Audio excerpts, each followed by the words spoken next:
अच्छा, आज हम ऐसे टॉपिक पे बात कर रहे हैं जिस पे मैं इंतहाई हम्बलनेस से ये दावा कर सकता हूँ कि मैं इस डोमेन का प्रोबेबली सबसे एक्सपीरियंस्ड बंदा हूँ। मैंने 14-15 साल पाकिस्तान टेलीकम्युनिकेशन में काम किया है। उन दिनों में जब ये डिजिटल मार्केटिंग नया-नया था और 50 मिलियन, 60 मिलियन जो कस्टमर्स हैं, उनका डाटा था हमारे पास डेली। वो क्या परचेज़ कर रहे हैं, कौन-सी सब्सक्रिप्शन परचेज़ कर रहे हैं। और मैं जब सीएलएम में टेलीनॉर में था, तो हम हर महीने minimum 6 million to 7 million revenue में इज़ाफ़ा करते थे थ्रू डिजिटल मार्केटिंग। तो आज हम डिजिटल मार्केटिंग को समझेंगे ये है क्या? जब से डिजिटल मार्केटिंग आ गया है तो मार्केटिंग ने एक नई जान पकड़ ली है। जैसे जो रिटर्न ऑन इन्वेस्टमेंट जो फाइनेंशियल कैम्पेन्स के जो पैसे हैं, वो भी सारे मार्केटर्स के पास आ गए हैं और फाइनेंस के लोगों का एक ही काम रह गया है कि वो इन्वेस्टमेंट को देखें और वो जो है ना इनकम स्टेटमेंट, बैलेंस शीट्स को मैनेज करें। तो मार्केटिंग हत्ता कि जो ऑपरेशंस है, जो सेल्स है, उसमें प्रॉपरली फाइनेंस में एक प्रॉपर रोल आ गया है डिजिटल मार्केटिंग का जब से ये डिजिटल मार्केटिंग के प्लेटफ़ॉर्म्स आ गए हैं। और साथ-साथ में जो पुरानी मार्केटिंग है, उसपे जो ऑब्जेक्शन था, सदियों-सदियों में कि भई आपने ऐड चला दिया टीवी पे, कैसे पता चलेगा उसका क्या रिटर्न आएगा? तो हम मार्केटियर कहा करते थे कि जी, उससे ना हमारा ब्रांड इमेज बन गया है। तो ब्रांड इमेज अपनी जगह पे होता है, लेकिन आपकी सेल्स में इतना इम्पैक्ट नहीं होता। फॉर इंस्टेंस मैं 2011 से अगर 13 की बात करूँ, तो हम एक कैंपेन चलाते थे, खास तौर पर पीएसएल के दौरान जब मैं यूफ़ोन में होता था। तो हम जी बोलो पाकिस्तान एक ऑफ़र होता था कि जी और इसके अलावा सिम लगो ऑफ़र भी हम लगाते थे कि अगर आपने सिम नहीं इस्तेमाल की तो आप अभी लगाएँ, आपको पैसे मिलेंगे। उस वक़्त ये सिम लगो ऑफ़र्स बहुत कॉमन होते थे क्योंकि हर बंदे के पास इंटरनेट नहीं था। अब क्या है हर बंदे के पास सिम आ गए हैं, तो ज़्यादा सिम लोग ऑफ़र्स नहीं होते। तो मार्केट की सिचुएशन इतनी तेज़ी से बदलनी नहीं वाली, तो हर दूसरे बंदे के पास कनेक्शन है, मोबाइल फ़ोन है, अब एक मार्केट ऐसी है नहीं अनटैप्ड। तो ख़ैर इस तरह के हम कैम्पेन्स करते थे। आज डिजिटल मार्केटिंग को हम समझेंगे, कैम्पेन्स में कैसे बनाए जाते हैं, आरओआई कैसे होता है और बजट कैसे बनाया जाता है, इस तरह की चीज़ें इंशाअल्लाह ताला आप समझेंगे। सो बहुत क्लियर हमारा ऑब्जेक्टिव है कि हम डिजिटल मार्केटिंग को समझें डिजिटल चैनल्स को समझें कौन-कौन से हैं और फिर उनको अप्लाई करें अपनी मार्केटिंग स्ट्रैटेजीज़ के लिए। सबसे बेसिक चीज़ है डिजिटल मार्केटिंग होता क्या है? और यही डेफिनिशन दुनिया के करोड़ों डिजिटल मार्केटर्स की है और ताकि आपको पता चले और हम सारे एक पेज पे आ जाएँ। Digital marketing uses online channels to promote products and services कि जब भी आप ऑनलाइन चैनल्स को यूज़ करेंगे, प्रोडक्ट्स को प्रमोट करने के लिए या सर्विसेज़ को प्रमोट करने के लिए, वो डिजिटल मार्केटिंग होगी। स्टार्टअप्स के लिए क्यों ज़रूरी है? स्टार्टअप्स के लिए इसलिए ज़रूरी है कि वो कॉस्ट इफ़ेक्टिव है। आपका खर्चा कम से कम हो जाता है। दूसरा, आप एग्ज़ैक्ट उस बंदे को पहुँच सकते हैं जिससे आप पहुँचना चाहें। यानी जब हम स्टार्टअप में कुछ करते हैं या जनरली बिज़नेसमैन जब करते हैं, तो वो कस्टमर का एक पूल बनाते हैं। एक चीज़ होती है उसको हम कहते हैं पर्सोना डेवलपमेंट, वो बहुत ज़्यादा होता है। मैंने बहुत सारी कंपनीज़ के लिए किया, सऊदी मस्क फाउंडेशन के लिए किया, और इसके अलावा सूडान टेलीकॉम के लिए किया। जब हम टेलीकॉम में थे, यूफ़ोन, टेलीनॉर, ज़ोंग, जब मैं मैक्सिस में था, तो वहाँ पे हम पर्सोना बनाते थे कि कंपनी डिसाइड करती है यार जिस बंदे को मैं टारगेट करूँ वो कौन है? कितना पढ़ा लिखा है? कौन से इदारे से है? तो अब डिजिटल प्लेटफ़ॉर्म्स आपको एग्ज़ैक्टली उस बंदे तक मैसेज पहुँचा देते हैं आपका। तो उसको बोलते हैं टारगेट रीच, तो ये बहुत ज़रूरी है। और तीसरी चीज़ होती है कि आपका मेज़रेबल आरओआई होता है, रिटर्न ऑन इन्वेस्टमेंट। आपको पता होता है कि आपकी जो पीपीसी है, ये आपको कितना चार्ज कर रही है और कितना आपको रिटर्न दे रही है। तो एक-एक रुपया आपका जो है ना ट्रैकेबल है मार्केटिंग बजट का। Traditional versus digital marketing traditional हम टीवी करते थे, प्रिंट करते थे, रेडियो करते थे और मेरी एज ऐसी है कि जब मैंने अपना 2011 की ग्रेजुएशन के बाद काम शुरू किया, तब हम टीवी, प्रिंट, रेडियो करते थे। अब मैं क्योंकि गवर्नमेंट में जॉब करता हूँ, तो अब भी हम टीवी, प्रिंट, रेडियो वगैरह को यूज़ कर रहे होते हैं। तो उसका भी मुझे आइडिया है कि ट्रेडिशनल की क्या लिमिटेशंस हैं। जो नया है ऑनलाइन, मेज़रेबल, टारगेटेड वो एक बला चीज़ है डिजिटल मार्केटिंग के दौर में और ये जो पर्सनलाइज़ेशन की कैम्पेन्स होती हैं, कॉन्टेक्सचुअलाइज़ेशन की कैम्पेन्स होती हैं मार्केटिंग की, ये मुझे लगता है मार्केटिंग को एक नई ज़िंदगी दे रहे हैं और बिज़नेस आहिस्ता-आहिस्ता जो है ना मार्केटिंग के गिर्द जो है ना आती जा रही है। सो की डिजिटल मार्केटिंग चैनल्स हमारे पास कौन से होते हैं? सर्च इंजन की ऑप्टिमाइज़ेशन होती है। आजकल एआई इंजन्स की ऑप्टिमाइज़ेशन है ताकि chat GPT, Gemini, Copilot, DeepSeek ये आपकी बिज़नेस को बता सकें लोगों को। तो दूसरी सोशल मीडिया है ऑब्वियसली सोशल मीडिया के डिफरेंट प्लेटफ़ॉर्म्स हैं। जहाँ पहले सोशल मीडिया टेक्स्ट बेस्ड होता था, अब वो वीडियो बेस्ड है। लोग टिकटॉक, इंस्टा के रील्स को बहुत ज़्यादा वैल्यू देते हैं ईमेल मार्केटिंग आपके पास डिजिटल मार्केटिंग का एक प्लेटफॉर्म है, और पेड एडवर्टाइजिंग भी आप कर सकते हैं डिफरेंट प्लेटफॉर्म्स के ऊपर। गूगल के एडसेंस के थ्रू कर सकते हैं, अमेजोन के पीपीसी के बगैर तो गुजारा ही नहीं है। तो ये भी एक हमारे पास की डिजिटल मार्केटिंग चैनल्स हैं जो लोग यूज करते हैं। सो सर्च इंजन ऑप्टिमाइजेशन होता क्या है? Optimising content to rank higher on search engines. अच्छा, इसकी स्टोरी बहुत बहुत प्यारी है, मैं आपको बताना चाहता हूँ। ये लेक्चर हमारा थोड़ा सा बड़ा हो जाएगा, लेकिन मैं चाहता हूँ कि आपको ये चीज पता चले कि सर्च इंजन ऑप्टिमाइजेशन शुरू कैसे हुई। जब गूगल से पहले जो भी कंपनीज होती थी ना, वो करती क्या थी, जैसे याहू है। याहू के आप वेबसाइट पे जाएंगे तो एक साइड पे न्यूज आ रहे हैं, एक साइड पे ईमेल का एक कॉर्नर बना हुआ है, एक साइड पे इश्तहार चल रहे हैं। तो जो भी बंदा डोमेन बनाता, लोग इन्फॉर्मेशन लेने के लिए आते, और वो सामने ही जो है ना ऐड दिखाते रहते, उससे उनकी कमाई होती थी। तो जब लैरी पेज जो गूगल का फाउंडर है, उसने गूगल को बनाया, उसने ये देखा कि जी मैंने इतना अपना जो गूगल है उसको इतना सिंपल बनाना है, इजी टू यूज। ये कोर चीज है। जो भी कंपनी डिजिटल दौर में इजी टू यूज होगी, लोग उसको यूज करेंगे। उसने कहा इतना सिंपल बनाना है कि उसमें सर्च के अलावा और कोई काम हो ही ना। आज भी आप गूगल सर्च करेंगे तो बॉक्स बनाया था, उसमें आप सर्च कर सकते हैं, और तो कुछ है नहीं। उस टाइम पे लोगों की डिजिटल लिटरेसी भी नहीं थी। तो वो लोग आ रहे थे, 1 मिलियन तक लोग पहुंच गए कि लोग सर्च कर रहे हैं, लेकिन पैसा किसी को कुछ नहीं मिल रहा। तो जो गूगल के जो इन्वेस्टर थे, उन्होंने लैरी पेज को कहा कि भाई आओ, आप इस पे जो है ना एड शेड्स प्ले करो, ताकि बिजनेस चल पड़े, ताकि पैसे आए। अब लोग आ तो रहे हैं, लेकिन हम कुछ कमा नहीं रहे। तो लैरी पेज ने कहा कि जी मैं कुछ सोचता हूँ, मैं कुछ करता हूँ। अब इन्वेस्टर नाराज हो रहे हैं कि यार लोग भी आ रहे हैं, हम कुछ कमा नहीं रहे। और मैं आपको एक बात बताऊं, बहुत से जो इन्वेस्टर्स थे, जो बोर्ड के मेंबर्स थे, जैसे स्टीव जॉब्स को बोर्ड के मेंबर्स ने हटा दिया। ऐसे इन्वेस्टर के पास पावर होता है, क्योंकि हमने एंटरप्रेन्योरशिप की पिछली क्लास में मैंने आपको बताया था कि अगर आपने फंडिंग लेनी है तो आपने इक्विटी देना है लोगों को। तो जो जो इन्वेस्टर्स होते हैं वो क्या करते हैं, जो इक्विटी ले लेते हैं फाउंडर से। तो लैरी पेज पे भी मुश्किल दौर आ रहा था कि कहीं बोर्ड मेंबर्स इकट्ठे होकर ना स्टीव जॉब्स की तरह उसको हटा ना दें और कंपनी किसी और के जिम्मे लगाएं। लेकिन उसको एक आइडिया आ गया, उसको बोलते हैं कॉन्टेक्सचुअल मार्केटिंग का। और इसी से सर्च इंजन ऑप्टिमाइजेशन की फाउंडेशन शुरू हुई है। तो क्या था कि जब भी कोई लोग कोई भी चीज सर्च करेंगे, जब आप मोबाइल फोन सर्च करेंगे, तो तो जो गूगल है वो क्या करेगा, वो पेड रैंकिंग में दो चार मोबाइल फोन की कंपनियों को ले आएगा। जब आप ग्लासेस सर्च करेंगे तो वो ग्लासेस को ले आएगा। अब इससे ये है कि खाम खा लोगों को इश्तहार भी नहीं दिखाए जा रहे, लोगों को सिर्फ अपने सर्च के बेस पे इश्तहार दिखाए जा रहे हैं।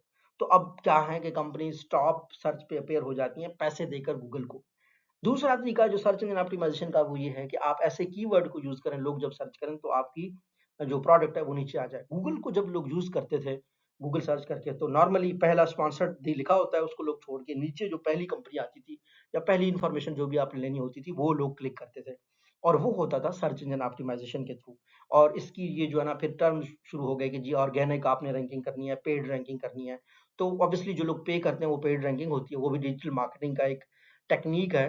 और जो जो ऑप्टिमाइजेशन प्रॉपर वर्ड की होती है, वो जो है ना सर्च इंजन ऑप्टिमाइजेशन में ऑर्गेनिक रैंकिंग की होती है। तो ये बेसिकली होती है कि जब आपका कंटेंट हायर रैंक हो जाए सर्च इंजन के ऊपर, चाहे कोई भी सर्च इंजन हो, कोई भी ब्राउजर हो, जो भी बंदा यूज कर रहा हो। आजकल आपने जो है ना जो एआई प्लेटफॉर्म्स हैं, ज्यादातर लोग एआई प्लेटफॉर्म्स पे शिफ्ट हो रहे हैं। खुद के साइट को, खुद के बिजनेस को ऐसे ऑप्टिमाइज करना है कि आप एआई के नजरों में आ जाएं। वन पे on page versus of page SEO आपने करना है। ऑन पेज कंटेंट कीवर्ड्स होते हैं, ऑफ पेज जो है ना बैकलिंक्स वगैरह आप करते हैं, जहां से आप आपके साइट पे लोग पहुंचते हैं। अच्छा, सोशल मीडिया मार्केटिंग में हमें पता है कि बहुत सारे, जैसे फेसबुक, इंस्टाग्राम, लिंक्डइन, टिकटॉक, ये वाले प्लेटफॉर्म्स हैं जिनको आप यूज करते हैं आजकल। कंटेंट मार्केटिंग में हमारे पास ब्लॉग्स हैं, वीडियोस हैं, इन्फोग्राफिक्स हैं, जो लोग बनाते हैं। और ईमेल मार्केटिंग में कस्टमर एंगेजमेंट होती है, रिटेंशन होती है। कस्टमर का आपके पास ईमेल हो, आप उसको ईमेल करके टारगेट कर सकते हैं। Page digital advertising, Google ads, Facebook ads एक तरीका है to reach the customer in digital space. Sales funnel normally हम यूज करते हैं। और सबसे पहले, अच्छा, आपने अक्सर एक मार्केटिंग की दुनिया में, मेरा एक क्वेश्चनियर है, मैंने इसी नीलसन इप्सॉस के साथ काम किया, और मैं वन ऑफ द उन लोगों में से हूँ जिन्होंने जोंग की रीब्रांडिंग की है। तो सेल्स में एक चीज बहुत जरूरी होती है कंपनीज की, वो है अवेयरनेस। और अवेयरनेस मेजर करने का जो टॉप तरीका है ना, वो ये है कि आप किसी भी इंडस्ट्री में हो, मिसाल के तौर पर कोई बंदा मोबाइल फोन इंडस्ट्री में है, तो वो अगर अपने कस्टमर से सिर्फ एक सवाल पूछे कि जब आप मोबाइल फोन्स के बारे में सोचते हैं, सबसे पहली कंपनी आपके जहन में कौन सी आती है? अगर वो एप्पल आया है, तो इसका मतलब है कि एप्पल की अवेयरनेस सबसे ज़्यादा है और लोगों के पास अगर पैसे हुए तो सबसे पहले वो एप्पल खरीदेंगे। इसलिए जिलेट जो टॉप की डिजिटल मार्केटिंग कंपनीज़ हैं, वो डिजिटल मार्केटिंग कर रही होती हैं ताकि लोगों के ज़हन में हमारा नाम रहे। अब जैसे आप अक्सर देख रहे होते हैं, बिग एडवर्टाइजिंग हो रही होती है, फैसल बैंक की, हबीब बैंक की, यूट्यूब पे वीडियो देखा तो इश्तिहार आ गया, मैं हूँ शाहीन शाह अफरीदी, मेरा ब्रांड है जी फैसल बैंक।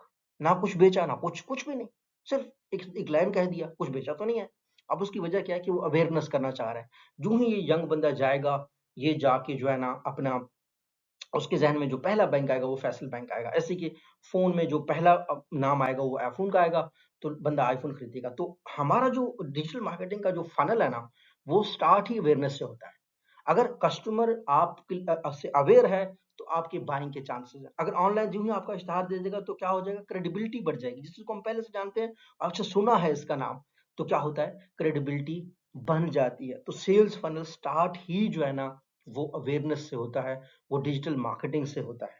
अच्छा, अब जब आप अवेयर हो गए हैं, तो नेक्स्ट आपका क्या होता है, आपका उस चीज़ में इंटरेस्ट बनना शुरू हो जाता है। आप उसको फ़ॉलो करते हैं, उसकी रिकमेंडेशंस लेते हैं और डिजिटल मार्केटिंग के जितने भी प्लेटफ़ॉर्म हैं, चाहे फ़ेसबुक हो, चाहे गूगल हो, वो आपको बताते हैं कि आप जब कैंपेन चला रहे होते हैं, आप चूज़ कर सकते हैं उन इंटरेस्ट के लोगों को, तो लोगों का इंटरेस्ट बन जाता है। अवेयरनेस के बाद इंटरेस्ट बन जाता है। इंटरेस्ट के बाद दे consider to buy your product, and that's the time when you should say कि ये ऐसा लीड्स है जिसको मैं अपनी चीज पिच करूंगा, पिच करते ही वो खरीदेगा। ऐसा हो जाता है कि जो ही आप किसी को ईमेल करते हैं वो कहता है हाँ जी ये चीज मुझे चाहिए। उसकी वजह ये है कि अवेयरनेस, इंटरेस्ट और कंसिडरेशन हो चुका होता है। आप सिंपली एक पोटेंशियल कस्टमर को कस्टमर में कन्वर्ट कर देते हैं। अब आपका जो सेल्स फनल डिजिटल मार्केटिंग का, जो ही आपकी सेल हो जाती है, तब आपका प्रोडक्ट जो है ना बिक गया, तब आपका सेल्स फनल कंप्लीट हो गया। तो डिजिटल मार्केटिंग का जो फनल है, इसको समझना आपके लिए सबसे ज़्यादा ज़रूरी है। उम्मीद है मैं अच्छे से एक्सप्लेन कर पाया हूँ। अच्छा, अब क्योंकि डिजिटल मार्केटिंग है तो हमारे पास हर डाटा, हर चीज़ अवेलेबल है, तो हमारे लिए एनालिटिक्स बहुत इम्पोर्टेंट रोल प्ले करते हैं कि जी हमारी साइट पे ट्रैफिक कितना आ रहा है, कन्वर्जन रेट कितना है और रिटर्न ऑन इन्वेस्टमेंट हमारा कितना है। ये नंबर्स आपके डेफिनिटली पॉजिटिव होने चाहिए। और कस्टमर एक्विजिशन कॉस्ट आपने देखना है कि आप मार्केटिंग पे आपने जितना स्पेंड किया है divided by the customers acquired, ये होती है कस्टमर एक्विजिशन कॉस्ट। और स्टैट है आपको पता होने चाहिए। अच्छा, कस्टमर लाइफ टाइम वैल्यू पे ना मैं बीसियों घंटे बोल सकता हूँ। उसकी वजह यह है कस्टमर लाइफ टाइम की वैल्यू को मैंने 40 मिलियन टेलीनॉर के यूजर्स पे अप्लाई किया है। कस्टमर लाइफ टाइम वैल्यू ये होता है कि एक कस्टमर के ऊपर आपकी टोटल कितनी अर्निंग हो सकती है लाइफ टाइम में। अब जैसे मिसाल के तौर पर एक कस्टमर है, जब आप उसपे मार्केटिंग कर रहे होते हैं, तो अब तक तो आपको उसका पैसा आया ही नहीं है। लेकिन जब आप बड़े मल्टीनेशनल में काम कर रहे होंगे, तो आपको बजट के पैसे ऐसे नहीं मिलेंगे। आपने जस्टिफाई करके लेने हैं उस बंदे फाइनेंस डिपार्टमेंट से पैसे। अगर आपने जस्टिफाई करने हैं, तो उसके लिए ये तो आप नहीं कह सकते कि यार अभी तक जो बंदा मेरा कस्टमर ही नहीं है, मैं उस पे खर्चा करता हूँ। तो वो कहते हैं कि आप जनरली तो कह सकते हैं, पुराने ज़माने में लोग लेते थे कि टीवी पे इश्तिहार कर देंगे, लेकिन आजकल के दौर में नंबर्स चाहिए। नंबर्स के लिए आप एक बहुत कोर नंबर होता है, वो होता है कस्टमर लाइफ टाइम वैल्यू। उसका एक फ़ॉर्मूला होता है, वो एक बुक है, मैनेजिंग कस्टमर्स फॉर प्रॉफिट। उसको वी. कुमार ने लिखा है। वो वर्जीनिया यूनिवर्सिटी में काम करते रहे, कैलिफोर्निया यूनिवर्सिटी में काम करते रहे और वो अमेरिकन मार्केटिंग एसोसिएशन के जो जर्नल ऑफ मार्केटिंग है, उसके एडिटर भी वो रह चुके हैं। टॉप कमाल का बंदा है। अमेज़न में लोगों को गाइड किया, एप्पल में लोगों को गाइड किया। तो कस्टमर लाइफ टाइम वैल्यू का एक फ़ॉर्मूला होता है, वो ये होता है कि CLV यानी customer lifetime value is equal to किस चीज़ के? पहला तरीका तो बहुत सिंपल है कि जो जितने ज़्यादा पैसे देगा, वही हमारा टॉप बंदा होगा। तो हम इसको एम कह सकते हैं, मॉनेटरी वैल्यू। दूसरा क्या है? ऐसा बंदा जो टॉप के बंदे देता है। नॉर्मली हम जब टेलीकॉम में सीएलवी मेजर करते थे, तो जो स्कैमर्स होते थे वो टॉप पे आते थे। क्योंकि एक महीने के लिए सिम यूज़ करते थे, 500 लोगों को कॉल की, फिर सिम ब्लॉक कर दिया। तो हमने देखा कि मॉनेटरी तरीका सिर्फ जो है ना वो कस्टमर लाइफ टाइम वैल्यू को मेजर करने का तरीका नहीं है। मतलब हाईली वैल्यूड जो कस्टमर होता है, अब इन दो मॉनेटरी मैटर करता है। प्लस दूसरा कौन सा है? फ्रीक्वेंसी एफ, कि वो कितनी दफा बाय कर रहा है। एक कस्टमर जो एक महीने में 10,000 रुपए का आपकी चीज खरीदेगा, वो माड़ा है, बुरा है ऐसे कस्टमर से जो महीने में आपको 1,000 रुपया देगा, लेकिन आपको पिछले 5 साल से यूज कर रहा है। यही बंदा आपकी कंपनी का रियल एसेट है, फ्रीक्वेंट यूजर। तो CLV is equal to monetary plus frequency और आखिरी चीज क्या है, रिसेंसी, कि रिसेंट उसने कौन सी एक्टिविटी की है। ऑब्वियसली इसको जब हम सीएलवी को कंप्लीटली समझेंगे, ये पूरा सब्जेक्ट है, इसके मैं मेरे जहन में है कि मैं जो है ना एक मुकम्मल लेक्चर बनाऊं, ताकि डिजिटल मार्केटिंग के नाम पर ना बहुत से लोग गरीबों को लूट रहे हैं, और ये क्योंकि ये एक स्किल बनता जा रहा है, नौजवान लोगों को ना इसका आइडिया ही नहीं हो रहा कि ये कितनी एक ऐसी स्किल है जो एआई, चाहे आपके घर तक रोबोट आके घर में बैठ जाए सोफे पे, तब भी डिजिटल मार्केटिंग आपको चाहिए होगी, क्योंकि ह्यूमन बिहेवियर बार बार चेंज हो रहा है। जो बंदा आज सिंगल है कल वो मैरिड हो जाएगा। सॉफ्ट एक दफा रोबोट को या एआई एजेंट शायद उसके बिहेवियर को समझ ना सके, इंडस्ट्री की रिक्वायरमेंट्स बदलती जाती हैं। तो ये जो डिजिटल मार्केटिंग है, this is gonna stay here and these formulas will be here. You need finance, you need marketing campaign. तो ये होता है कस्टमर लाइफ टाइम वैल्यू। अच्छा, लाइफ टाइम वैल्यू का बहुत सादा अल्फाज में मैं आपको बताऊं, अगर आपके पास एक कस्टमर आए, अगर आपकी जूतों की दुकान है, तो लाइफ टाइम की वैल्यू का मतलब ये है, आप उसको ऐसे ट्रीट करें कि ये बंदा अगर 20 साल का है तो अगली जिंदगी के 60 साल तक ये कम से कम 50 जूते खरीदेगा। तो उसकी जो लाइफ टाइम वैल्यू है, वो एक जूता नहीं है, बल्कि वो 50 जूते, बल्कि वो हो सकता है 50 से भी ज्यादा खरीदे, क्योंकि अगर वो यंग है, वो कल शादी करेगा, उसके घर के 3-4 मेंबर होंगे, उनके लिए भी जूते खरीदेगा। तो अगर आप 60 को मल्टीप्लाई बाय 5 भी करें, तो क्या हो जाएगा, 300 जूते वो जिंदगी में खरीदेगा। अगर वो इन्फ्लुएंशियल बंदा है, रिश्तेदार वगैरह, जैसे ट्रम्प है, ट्रम्प की आपने मिसाल सुनी होगी कि वो शूज जो है ना, वो अपने स्टाफ को खुद ब खुद देता है। ट्रम्प की एक आदत है कि वो लोगों को जूते खरीद के देता है। तो अब व्हाइट हाउस में कभी-कभी ऐसा हो जाता है कि उसको एक ब्रांड अच्छा लगता है शूज़ का, मैं उसका नाम नहीं लूँगा, खामख़ा उसकी मार्केटिंग हो जाएगी। उसके लिए वो क्या करता है, वो उसके शूज़ बहुत बल्क में ऑर्डर करता है और फिर वो लोगों को जो है ना बेचता है। तो इस तरीके से लाइफ टाइम वैल्यू जो है ना, आप एक कस्टमर की लगा सकते हैं कि वो कितने शूज़ बेच सकता है। तो उसी हिसाब से आपने उसको एहतराम देना है, ट्रीट करना है, जब वो जा रहा हो अच्छे से मिलना है, उसका मोबाइल नंबर लेना है, एहतराम से पेश आना है। कम से कम वो 2-3 शूज़ भी आपसे ले ले, तो ऑब्वियसली उसकी जो लाइफ टाइम वैल्यू है वो बढ़ जाएगी और आपकी कंपनी जो है ना, वो कंपनी के लिए वो एक वैल्यूएबल कस्टमर हो जाएगा। अच्छा, हम बात करते हैं CSE versus CLV. Sustainable businesses को ये रिक्वायर्ड हो जाता है कि कस्टमर की लाइफ टाइम वैल्यू कस्टमर के एक्विजिशन कॉस्ट से ज़्यादा हो। ये ना हो कि कस्टमर को एक्वायर करने में आप जितना खर्चा आ रहे हैं, वो ज़्यादा आ रहा है और लाइफ टाइम मतलब बंदे पे आपने खर्च ₹10,000 कर दिया और बंदे ने आपको पैसे दिए 5,000 के, 5,000 आप नुकसान में हैं। तो ये डिजिटल मार्केटिंग की फाउंडेशन है कि आपकी जो एक्विजिशन कॉस्ट है, वो हमेशा आपकी सीएलवी से क्या होनी चाहिए, कम होनी चाहिए, ताकि आपका प्रॉफिट आता रहे और आपकी डिजिटल मार्केटिंग कैंपेन सक्सेसफुल रहे। अच्छा, डिजिटल मार्केटिंग कैंपेन की बजट में जो स्टार्टअप्स होते हैं, उनके बजट्स लो होते हैं, हाई इम्पैक्ट होनी चाहिए, ठीक है? इसके अलावा पाकिस्तान डिजिटल मार्केटिंग कॉन्टेक्स्ट में अगर देख लीजिएगा, जो मोबाइल फर्स्ट यूजर्स हैं आजकल, सोशल कॉमर्स बहुत ज़्यादा बढ़ता जा रहा है। अगर हम देखें brand through grow through the Instagram, बहुत से ब्रांड्स हैं जो आजकल इंस्टाग्राम पे, खासतौर पर क्लोथिंग के ब्रांड्स इंस्टाग्राम के थ्रू होते हैं। हमारे पास प्यारी वॉल्स के नाम से आप गूगल करेंगे, बहुत ज़बरदस्त ब्रांड है, खातून है वो जो है ना, वो वॉल्स के जो है ना, वो डिफरेंट जो है ना, जो डेकोरेशन के पीसेस हैं वो बेच रही हैं, and she is so successful. तो सिर्फ इंस्टाग्राम के थ्रू और टिकटॉक पे आजकल वो चीज़ें रील्स वगैरह उनके आते हैं, तो उससे वो सक्सेसफुल हो जाते हैं। तो आजकल डिजिटल मार्केटिंग में ऐसे बहुत से लोग होंगे जो ना तो प्रोडक्ट को ओन करते हैं, सिर्फ वो एक प्रोडक्ट किसी डिस्ट्रीब्यूटर से बात कर लेते हैं, मैं इसको ऑनलाइन कैंपेन चला रहा हूँ, प्रोडक्ट आपसे उठाऊंगा, अपना प्रॉफिट रख लूंगा। तो ये सिर्फ डिजिटल मार्केटिंग के दौर में, डिजिटल प्लेटफॉर्म्स के दौर में पॉसिबल है, जब आपके पास ये नॉलेज हो। कॉमन डिजिटल स्ट्रेटजी के जो लोग मिस्टेक करते हैं, स्ट्रेटजी नहीं बनाते, एनालिटिक्स को इग्नोर करते हैं। स्ट्रेटजी हमेशा बनाना है, एनालिटिक्स स्पीक करते हैं। जब मैं था डाटा में, मैं आज भी डाटा बेस्ड कैंपेन्स करता हूँ, अब तो मैं गवर्नमेंट सेक्टर में चीज़ों को देखता हूँ, यूनिवर्सिटीज़ में देखता हूँ, तो हम ये कहते हैं कि डाटा जो है ना वो बोलता है। Data if tortured enough can speak. तो आपने डाटा एनालिटिक्स को देखना है, स्ट्रेटजी बनानी है।